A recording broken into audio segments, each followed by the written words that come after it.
Hello, I'm Africa 54 Managing Editor Vincent McCory in for STU. It is Thursday, June the 2nd. This is Africa 54.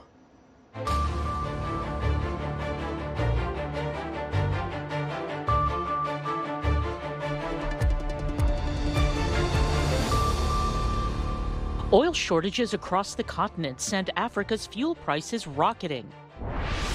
African abortion rights campaigners are looking nervously to the U.S., where a leaked draft Supreme Court ruling would overturn legalized abortion. And a woman-led Kenyan enterprise has created a low-cost, biodegradable sanitary napkin made from agricultural waste.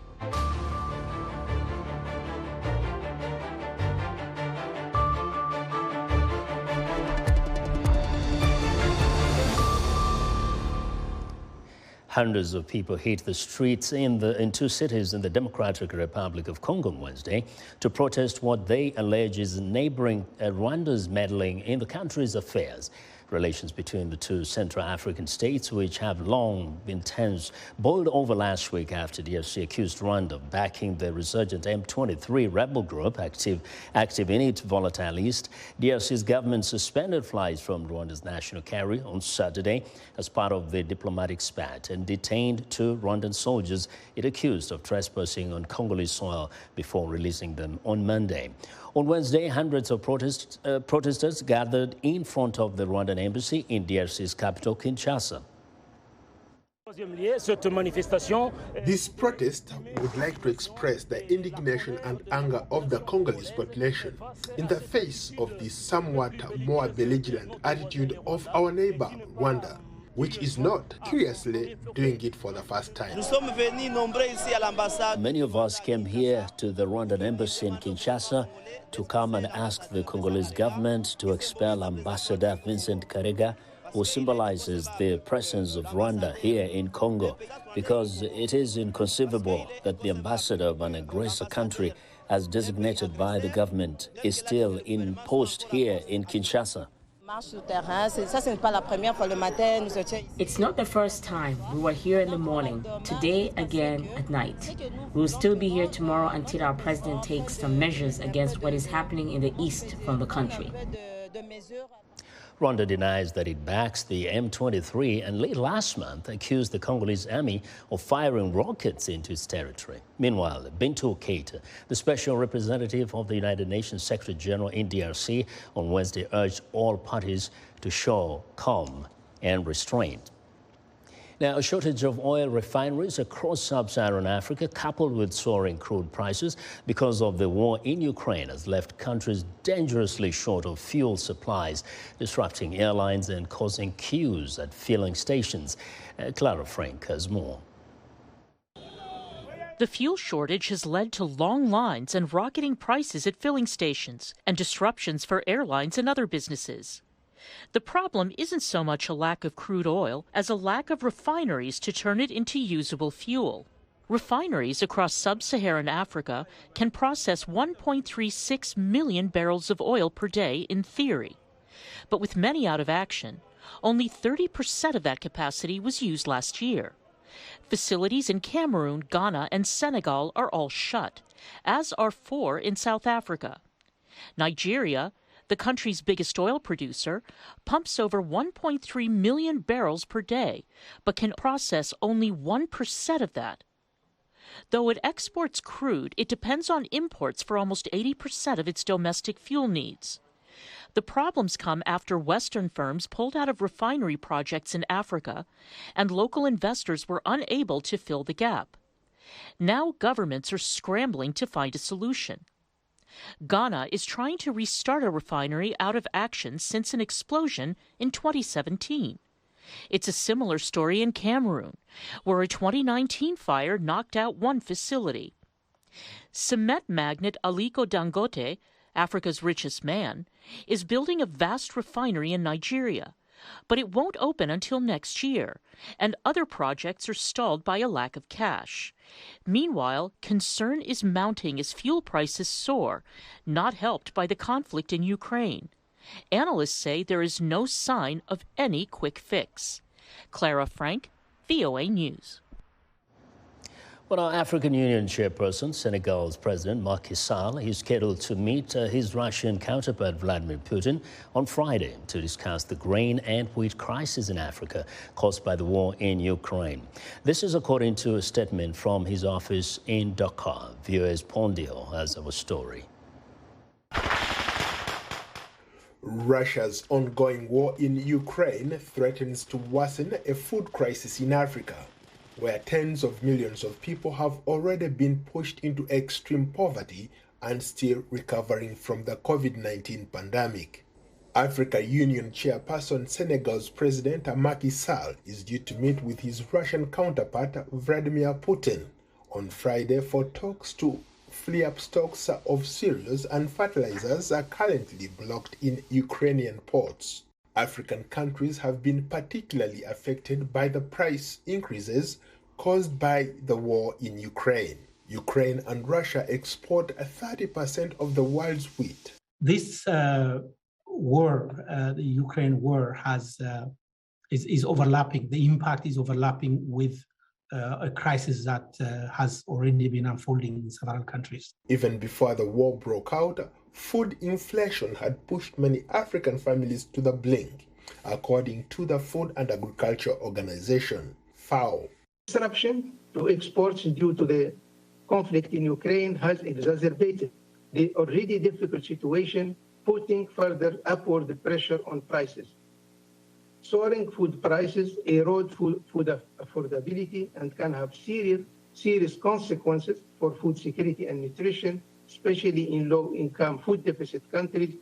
Global food commodity prices climbed over 23% in 2022, the fastest pace in more than a decade. For example, fuel and food prices are rising in Zimbabwe and elsewhere in Africa, and the currency is rapidly devaluing. Harare resident Tarisa Igwanje says her family used to eat 3 meals a day.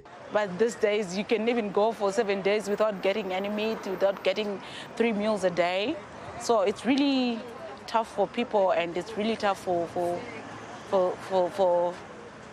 a basic family, for a family that is living from basic salary. Across Africa, food insecurity is increasing. The Horn of Africa is facing its deadliest conditions in more than 40 years. A civil war in northern Ethiopia has pushed hundreds of thousands into famine conditions and millions more at risk in southern Sudan. Floods and droughts linked to climate change have destroyed crops and lives across the continent. And now the conflict in Ukraine is making the situation even worse. Some countries that depend on the region's export of fertilizers, such as Ghana, authorities are urging farmers to use locally produced chicken droppings and compost instead of fertilizers. So what Cocoa Board is doing presently is introducing the farmers to poultry manure as a substitute to the fertilizer which we procure on the market.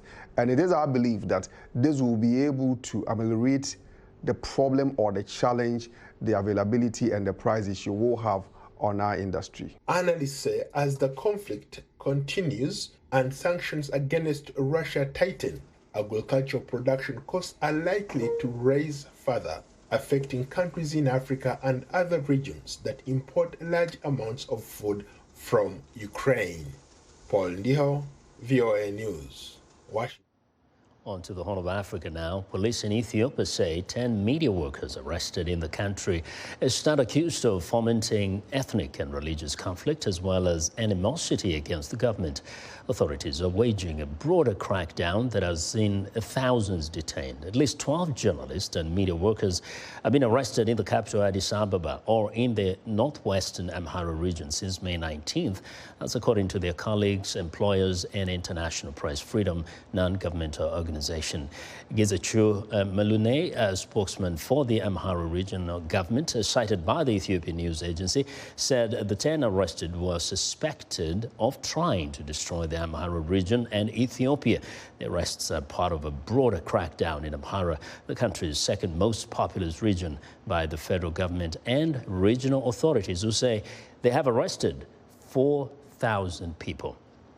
Now, for more on the challenges media practitioners are facing in Ethiopia, Tedale Lima, CEO, Jakan Publishing PLC, the publisher of Addis Standard Publications, joins me live via Skype from Frankfurt, Germany. Good evening, Tedale.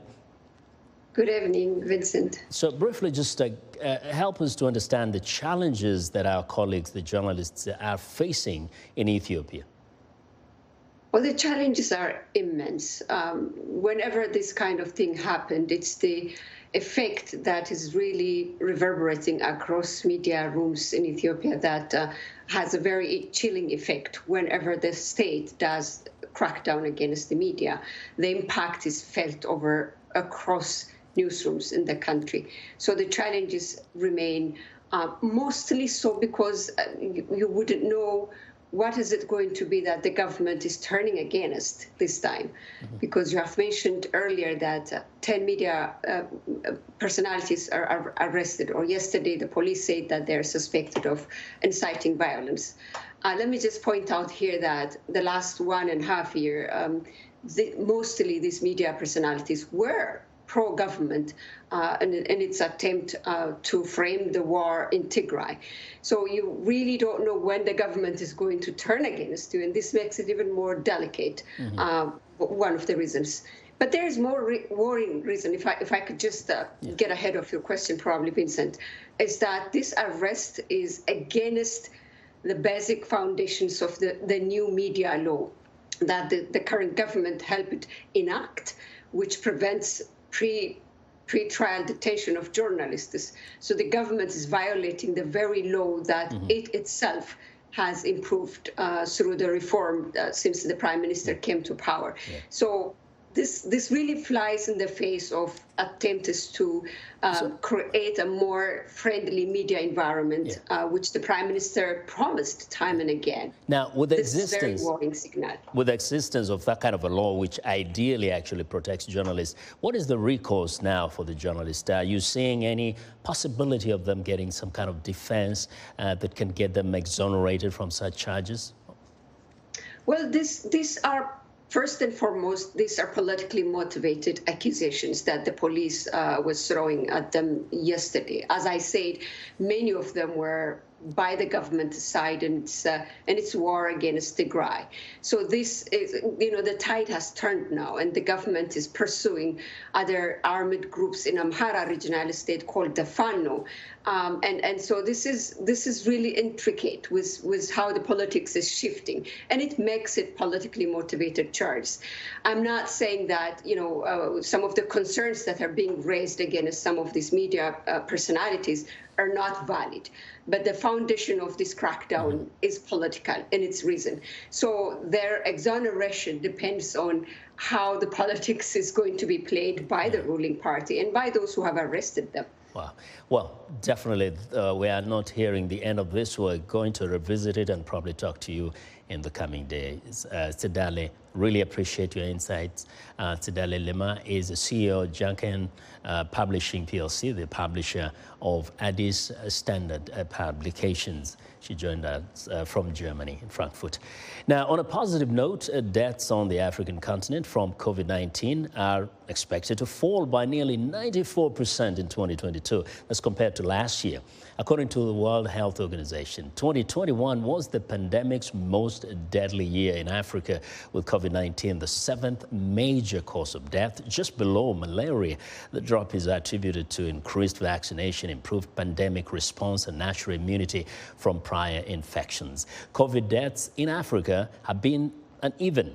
WHO analysis found the richer countries and Southern African nations have had around double the mortality rates of poorer ones in other parts of Africa, partly due to some having other health illnesses that increase the risk of deaths. Now, a short while ago, VOA's Carol Van Dam spoke to via Skype with Dr. Amesh Adadja, a physician and infectious disease expert at the Johns Hopkins Center for Global Health. He expounds on the biggest contributors to the drop in deaths. Many of the statistics that emanate from Africa have to be kind of taken in the context that many cases are not getting diagnosed things may be getting misdiagnosed. There may be problems with data accumulation or data integration that can limit what you're seeing. But I think in general, seeing a decreased level of deaths is to be expected. Whether that 94% magnitude has really high statistical validity, I think remains to be seen because there are limitations. That being said, deaths are a hard outcome, meaning they're less likely to have alterations in their death statistics than they are in cases, because deaths are kind of definitive. And you can look at, for example, deaths from COVID, which then are going to be affected by diagnostic tests, but you could also look at deaths or excess deaths. How many deaths happened in this village or this town in 2022 compared to 2021 or compared to 2018 or something like that, to get you some idea of what burden COVID is playing there. But oftentimes you are challenged with lack of data or lack of complete data in many countries. Well, that's Dr. Amesh Adalja, physician and infectious disease expert at the Johns Hopkins Center for Global Health, speaking to Carol Van Dam. Now, here's a roundup of stories you might have missed. In Burkina Faso, 2 soldiers and 4 civilian volunteers with Burkina Faso security forces have been killed in clashes with suspected jihadists, according to a statement from the army. 8 soldiers were wounded and at least 7 assailants were killed. In Guinea, a young man was shot dead in the capital Conakry on the sidelines of a protest against rising fuel prices, according to his family. Police and a public prosecutor have confirmed the death of a 19-year-old and promised to open an investigation. And the European Investment Bank committed $80 million on Thursday to finance construction of a new facility in Senegal that will produce COVID-19 and other vaccines for use across Africa. Now, the plant, run by the Dakar-based Institute Pasteur, is intended to help Africa reduce its dependence on vaccine imports, which are up to 99%. Well, now, we're excited to hear what you think about Africa 54 and all our VOA Africa programs on our website at voaafrica.com. Still to come, why are African abortion rights activists nervous of a possible ruling by the U.S. Supreme Court? We'll bring you the details. Empowerment and humanity towards a better world. Economic and social progress of every society. Facts and information from key players rather than spectators in politics, business, science and technology. City, rural, educated, all underprivileged. We care and we listen to what matters to you. Your voices are our voices. Well, African abortion rights campaigners are looking nervously to the U.S., where a leaked draft Supreme Court ruling would, if confirmed, overturn the landmark Roe v. Wade decision that legalized abortion in the U.S. And Demiake Mwakaleli has more. In the United States, tensions over abortion are high after the leak of a draft Supreme Court judgment that, if confirmed, would overturn Roe v. Wade, a U.S. Supreme Court decision protecting a woman's constitutional right to choose to have an abortion. Thousands of miles away, African abortion rights advocates are nervously watching. If the decision is reversed, they fear it could have major ramifications. Traditional and cultural values across the continent often clash with the reality of widespread underage and unwanted pregnancies, sometimes by rape or incest. That divide was highlighted by the case of clinician Ismail Mohammed Salim. When a desperate and bleeding 17-year-old girl came to his rural health center in Kenya, he thought he was doing the right thing by helping her end an unwanted and dangerous pregnancy. Days later, both were in jail.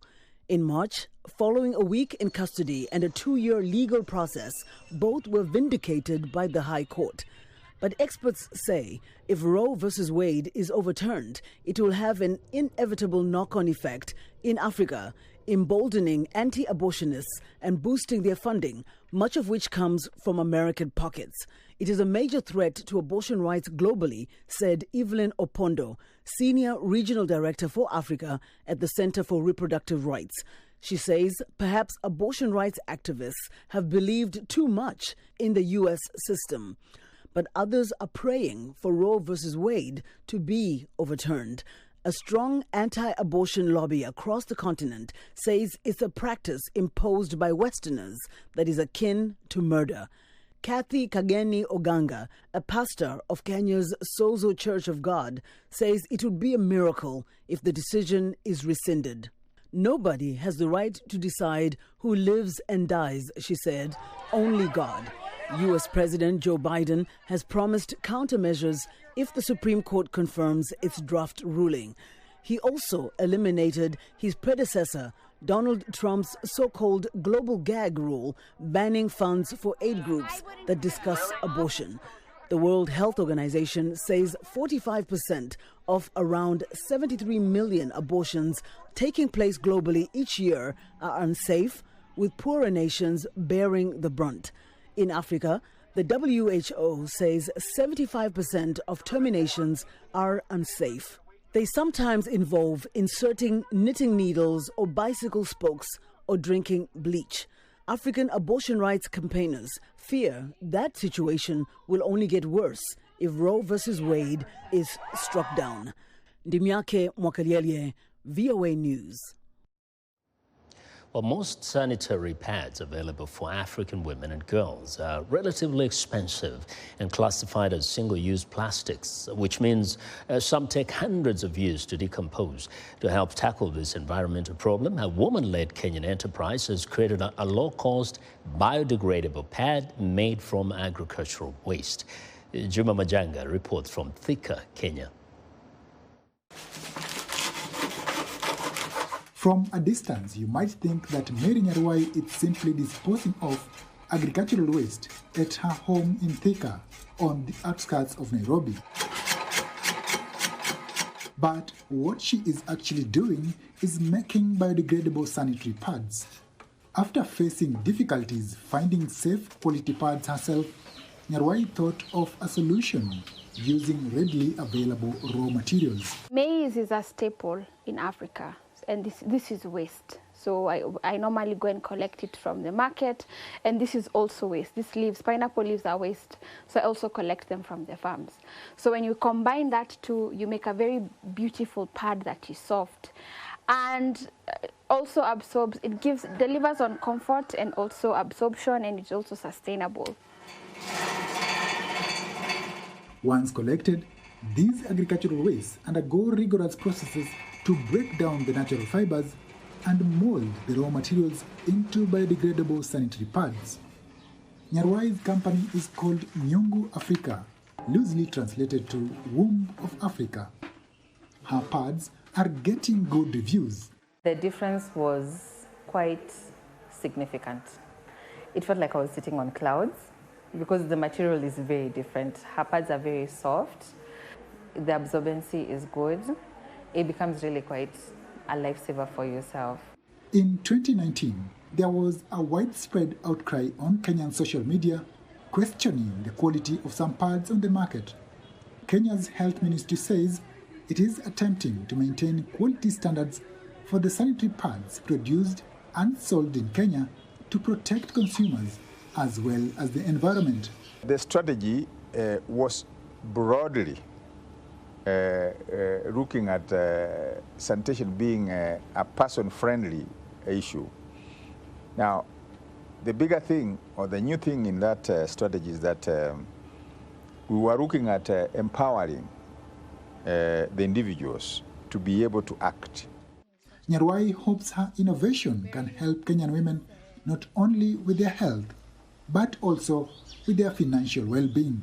Period poverty is a global crisis, but because Africa has a very large population of women who are marginalized and underserved, this is where period poverty really eats our women. This is it's a makeshift small industry.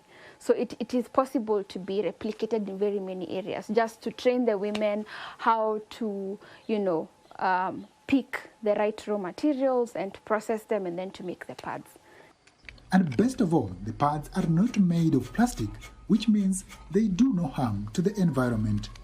Juma Majanga for VOA News, Thika, Kenya.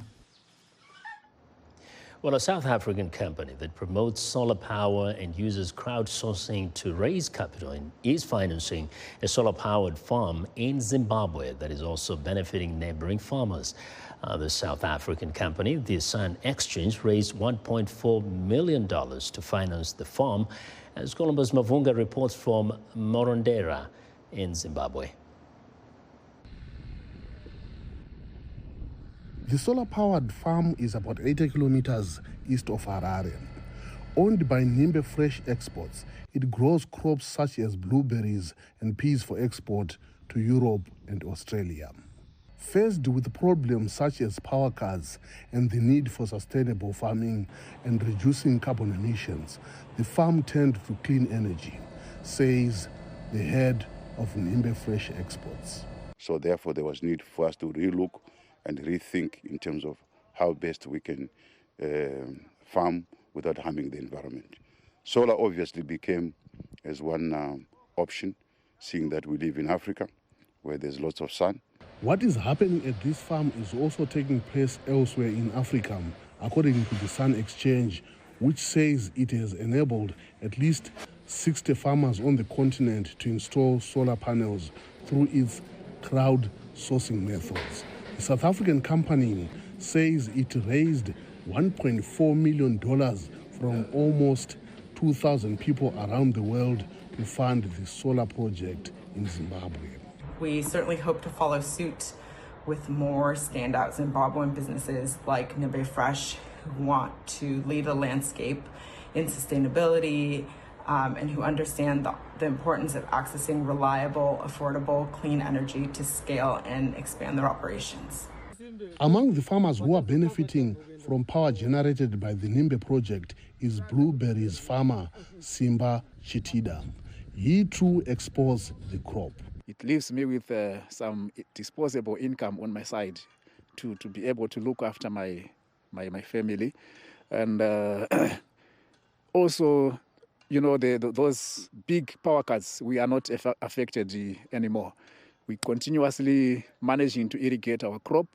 For years now, Zimbabwe has experienced long power cuts because of struggles to raise funds to import energy from neighboring countries. Nimbe Fresh Exports wants to expand its solar power to 1.9 megawatts to bring more farmers on board and expand their operations as well. Columbus Mavunga for VOA News, Marondera, Zimbabwe. Well, and that's our show for today. Be sure to watch Africa 54 on our website at voaafrica.com. From all of us in Washington, thanks for watching.